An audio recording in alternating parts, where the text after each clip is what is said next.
broke and witness and experience cuts to social services, healthcare, education.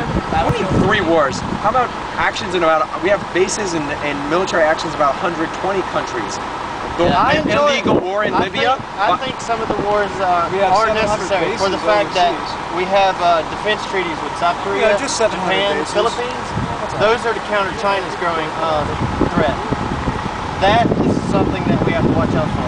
But the fact is, we don't need one in Afghanistan. We don't need the war in Iraq. We don't need Libya.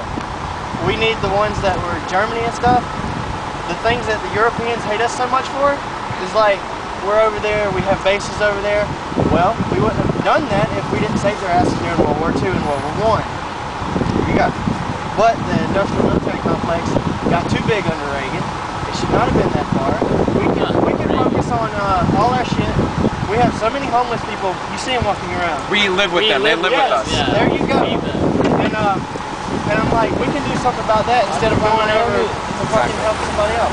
Exactly, and it's not helping somebody else. We're talking about secret CIA bases in Poland, in Somalia. And you know, and you remember how Maleki and all those other guys, even though they were terrorists, even though they wanted to kill Americans, they were still killed by CIA drones. Oh yeah. Targeting of U.S. citizens, that's another story I hate. Anwar al-Awlaki and his 16-year-old son, never charged with the crime, far from the battlefield, killed by drones. We're talking about an American citizen, I believe he was born in Denver, never charged with a crime, and yet targeted by a drone. What does that mean for U.S. tourists abroad? Right there. That's some Jason Bourne shit. You have like a secret government agency depend on choosing who dies.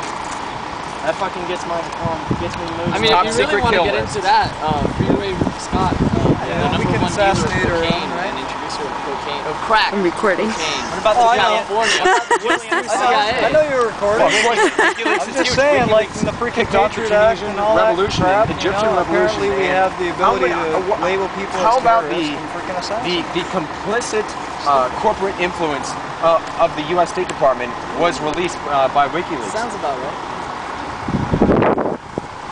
I just can't